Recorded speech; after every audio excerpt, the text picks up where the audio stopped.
നീ എന്നോട് പറഞ്ഞിട്ടില്ലേ ഇവന് നിനക്ക് ഇഷ്ടമാണെന്ന്? വേണ്ട, ന്യായീകരണങ്ങളൊന്നും വേണ്ട. എനിക്കെല്ലാം മനസ്സിലായി. നിനക്ക് സ്നേഹിക്കാൻ ഒരാള്, കല്യാണം കഴിക്കാൻ വേറൊരാള് അല്ലേ?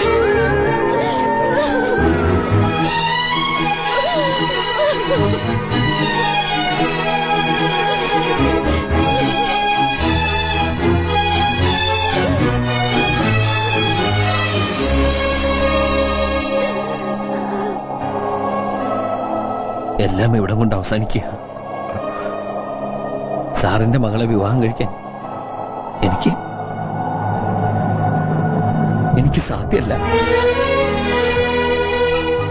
ഞാൻ എന്റെ ജീവനേക്കാൾ സ്നേഹിച്ച രാമൻകുട്ടിയല്ല ഇപ്പൊ എന്റെ മുമ്പിൽ നിൽക്കുന്നത്. രാമൻകുട്ടി പൊക്കോളൂ. ഇനി ഒരിക്കലും എന്റെ കൺമുമ്പിൽ വരരുത്. ഒരിക്കലും.